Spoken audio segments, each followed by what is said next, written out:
Your 13th album that came out on September 13th. Is there something about the album 13 to you? No, and it just coincidentally ended up being, it was the date the distributor chose, and it ended up being Friday the 13th.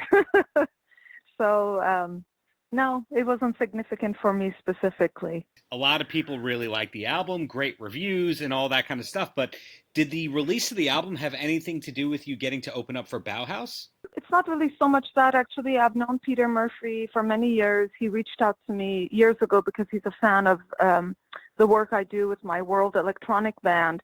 And we just became friends, and then we collaborated. We recorded a song together, which has yet to be released. And just, he had invited me. He wanted to have me open for him for his solo tour, but I just couldn't make it work. Just our schedules were just not aligned. And when this happened, and he wrote to me and he said, I think finally we can make this work. And so it was kind of years in the making. I just never imagined it would be for Bauhaus, because I personally never imagined there would be another Bauhaus show. Right. I don't think anyone was. Was that one of the first bands that really got you into darker music? I think it was they were part of a lot of music that I was listening into during that period. I mean, there were even bands before that, like Joy Division, and I was into a lot of the sort of dark wave, a lot of 4AD stuff, a lot of music that was from Wax Trax Records, a lot of industrial, a lot of ambient. So there's a lot of music that I was listening to, so they were definitely one of my big influences, along with, the Cocteau Twins, which are one of my biggest influences, and, Susie Sue, and you can go down that whole list of, and later, of course, Nine Inch Nails. And so, yes, they were a big influence for me. And it's very interesting that Cocteau Twins, who you just referenced, is an artist that you covered recently, and they also seem to be peers and friends and all that. It's pretty incredible that a lot of the people who really inspired you are friends and peers in a way. Who was the first artist that no longer was on a pedestal, like that you were a fan of, but you could also reach out to? I think probably for me, one of the biggest would be David Sylvian. For me, he's a poet. He's not just a musician, and I have always looked up to him. I still do. Oddly enough, for me, David still has a very special place. And then we became friends, and, we stay in touch regularly. So I think he was one of the first. And, then later on, of course, I became friends with Brendan Perry from Dead Can Dance, and then Peter Murphy, and so on and so forth. I can't really say I'm friends with the people from Cocteau Twins. I would love to be, but, actually, the cover is really what drew Simon Ramon's attention, because I wrote an essay about what an influential band they were, and he ended up reading the essay and reached out, and then he wrote that amazing review. I sent him the song, just said, please have a listen, and he loved it. So I feel really blessed that it's sort of like no amount of paid for press can kind of come close to what it means when people you have admired and looked up to and have been influenced by suddenly give you that nod of approval that, what, it's good stuff, So that's kind of how I feel about it. And you've also found success within the fine art world.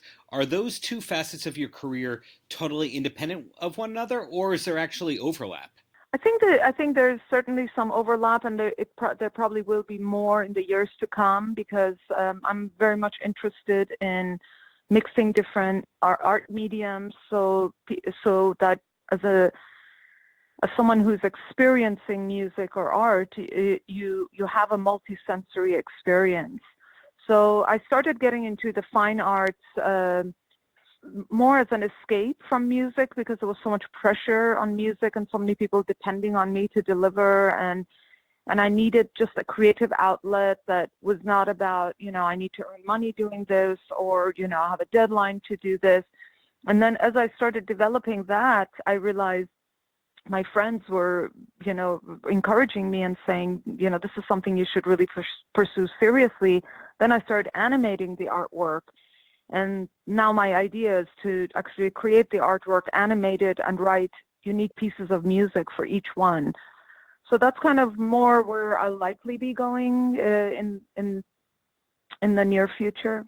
If you're doing all that, though, it sounds like you're creating more of the day than not. Well, I'm a workaholic, so I allow myself very little downtime. I'm one of those people that if I sit down and I watch Netflix, I start feeling really guilty. So, I'm very bad at resting, and there's always some idea. And I think also the older I get, the more I feel the sand slipping through the hourglass. So I feel that there's so much more I want to express and leave behind. Every day I create something. So not a lot of NFL Sundays for you where you're sitting around eating wings, I guess. But thankfully, I'm not a sports fan, so it's thankfully I'm not, because I know that that's the last thing I would need is something to just become obsessed with. It's bad enough sometimes there are shows that I find and then I binge watch them, and then I feel like crap for days, that I spent all that time binge watching something. Well, are you a trivia person? Like, for example, if you love an album, you learn the names of everybody who played on it and did production work? I wouldn't say I memorize those things, but I'm one of those people that, because I'm such a passionate, I'm a real music lover, and I come also from an era where I bought a lot of vinyl, and I was one of those people that, for me, vinyl was like purchasing artwork, and I would read. I still do. If I purchase a CD, which many people not even producing anymore, I read every single text that's in there, because I feel that if the artist put it in there, it must be significant. So I have OCD in that sense, where I'll read every single thing. And one of my favorite things from your credits, and that really speaks to the whole music completist thing, is that you were on an album by Buckethead. Is working with Buckethead everything that I think it would be and more? And more, yeah. You know what's amazing about him?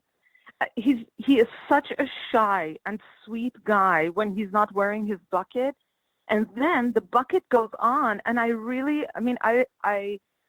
met him when we were doing a tour. It was about 6 bands. We got signed to a label that was owned by Virgin. So Virgin created this tour for us. This was like back in I don't know, like 1999 or something. I don't know where we were. We went to Spain and Belgium, and that's where we met. We met on that tour, and he would show up. So we were doing interviews as groups. We were like 6 bands, and we'd all show up.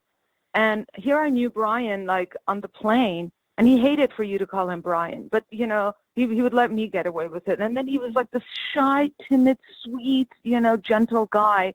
And then he'd show up at the interview with the bucket, and it was a complete Dr. Jekyll, Mr. Hyde transformation.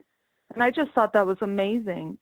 So actually that album, Serge Tankian, who's a very good friend of mine, the singer of System of a Down, he produced that album for him. And Serge called me and said, look, Brian loves you, and he's here, and he remembers you guys from years ago connecting, and do you want to come sing on his album? And I said, yeah, I would love to. So that's the track that I did. And then when I went over to Serge's house to record it, and as soon as I recorded it, he came into the room and said, I want to sing the harmony to it. And he just right then and there did it. So that was just one of those magical tracks. And it's funny because nobody really knows about it, but everyone who has that album will say that it's their favorite track on that album. Absolutely, I can understand why. And going back a couple of topics here, we talked about in December how you have that big gig coming up where you're opening up for Bauhaus. What does 2020 look like for you? 2020, I'm doing a really, really big tour with my world electronic band called NIYAZ, N-I-Y-A-Z. And we have a project, actually, which is it's a huge stage production. It's a multimedia immersive project, and where we combine music and movement and visuals, and it's a very trippy show. So that we're going to be doing a big tour, and one of the highlights of that tour is going to be that the show will be presented at the Met in New York City in February. So we're going to be doing sort of more the high-end performing arts series. And that's going to be a big part of my focus for next year. And there's that overlapping of the fine art and music worlds. Always. Well, it's about, I think I think what's also incredible about when you look at one of the reasons I love bands like Bauhaus and all the 480 artists is they were creating high art. It wasn't just about counterculture, or I mean, it was about all those things. But even now, when you sit down and listen to that music, it's high art. It's not music for it's not fast. It's like fast food. You go and you're hungry, you eat McDonald's, and then you go and have fine cuisine that you can reflect on for years and remember that you had this amazing experience. And music is very much the same way. Some music is just created for fast consumption, and some of it is created to last a lifetime. It's timeless music.